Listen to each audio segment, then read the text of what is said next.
All right, thank you for spending a little bit of time with me today. I just had a couple questions to go over with you about your interview techniques. Absolutely, my pleasure, Ethan. Perfect. So I just want, first things first, I wanted to know what works in an interview versus what doesn't while you're going ahead and conducting an investigation. Okay, so an interview with an investigation, what works? Well, first of all, you need to be quite clear about the allegation. When you're interviewing someone in an investigation in my work, the allegation is stated and it's pretty broad, okay? So it could be some sort of professional misconduct. Once that is stated to the individual, often what might happen is that the person will caucus with their support person, and that person happens to be a union member. They will walk away, come back with a response. Sometimes the individual is not terribly cooperative, so what works is breaking down the allegation into much smaller chunks.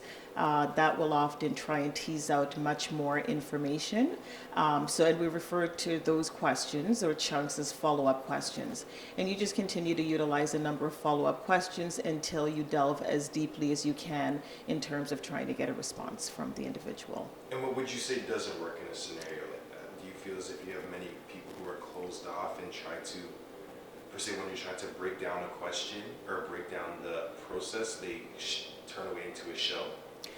It's not so much that they turn away into a shell. What happens is that as you are trying to get to the crux of what has happened and that individual's account, especially if they have in fact done something wrong and they don't want to incriminate themselves, so to speak, what doesn't work is the constant interruptions by their support person, that being a unionized support member So they that have is with them.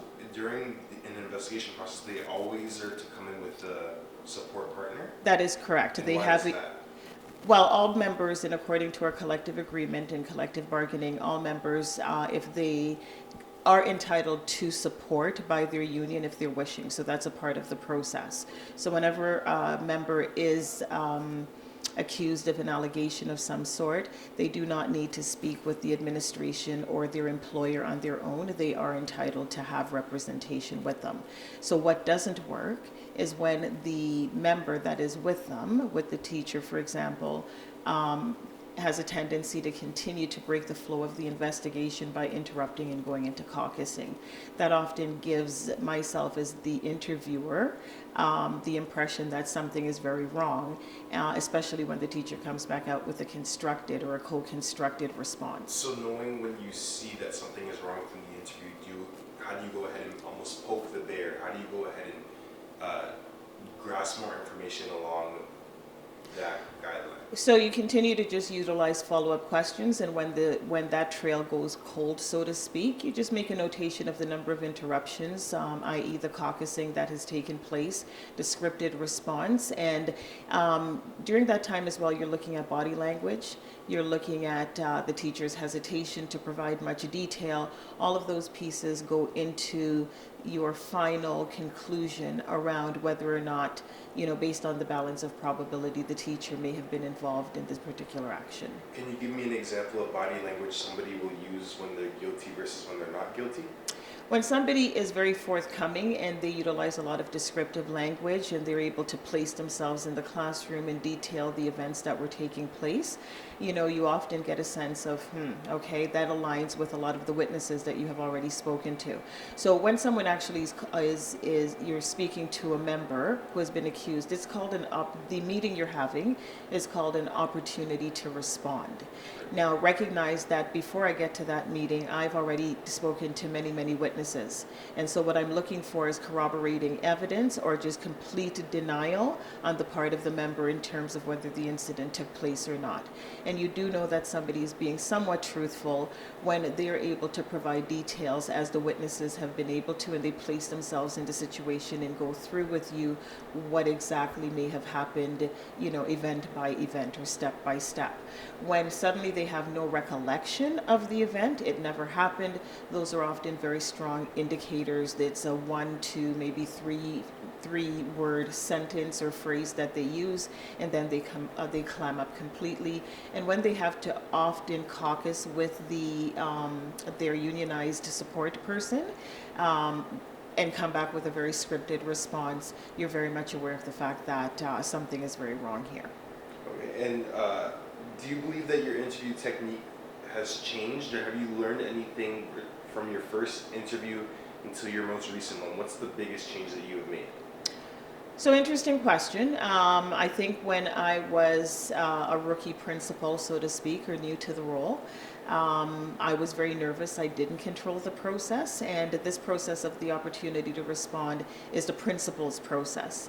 But when you walk into a meeting and you're not as confident in terms of, let's say, your collective agreement, and you have the unionized rep who is spewing all sorts of things, and challenging that is aligned with the collective agreement, it makes you quite nervous. But over time, being a much more experienced principal and understanding and knowing my collective agreement and understanding the process, and understanding that I am in control of the process, I have become much more confident and speak up and actually provide warnings in some ways to the representative who is stepping into the process and answering on behalf of the teacher rather than the teacher responding to the questions. So I will often say, this is an opportunity to respond for your member. This is not an opportunity for you to respond for your member.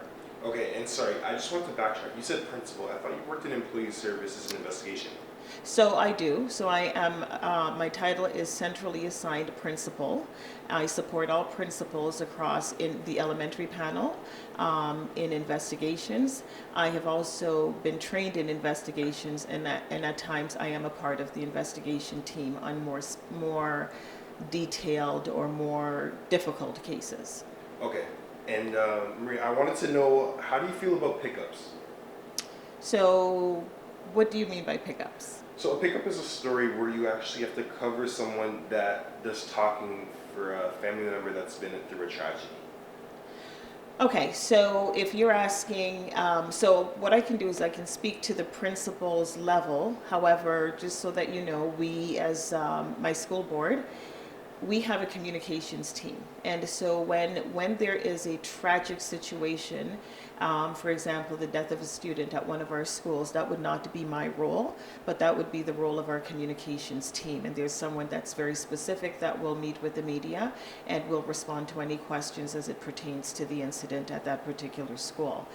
With respect to a local school, if I were principal in my own school, and there was a tragic situation, not only would I be calling on supports internally from the board, like our communications team, but my role would be to support the teachers in the school, certainly to support the students, to bring in social work, to connect with the parents and to find out, or the family, and to find out how I can support or be of support. And just to overall try and coordinate the situation, and create an environment within the school where the child who is impacted, for example, feels supported.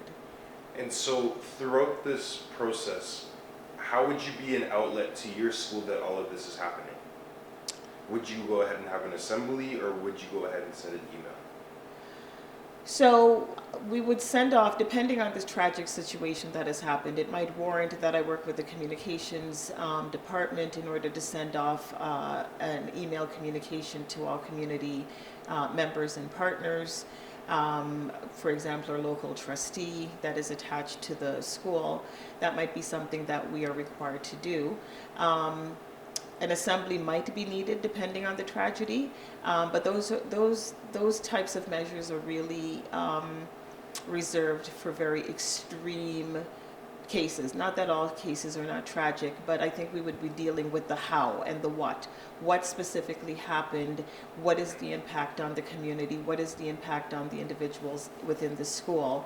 Really determines the level of response that is taken.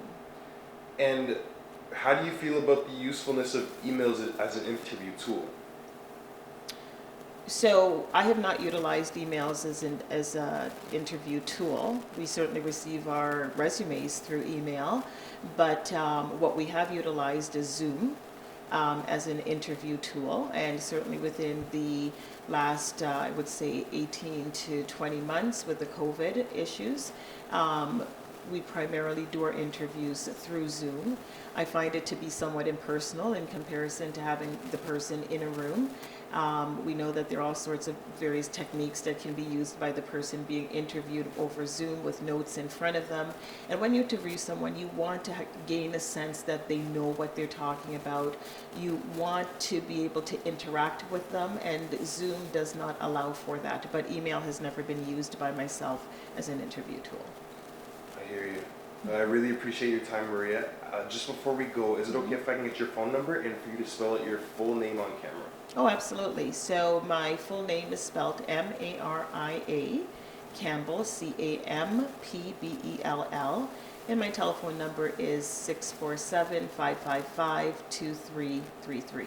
Thank you, Maria. I really appreciate your time, and I hope you have a wonderful day. My pleasure, Ethan, and thank you for having me.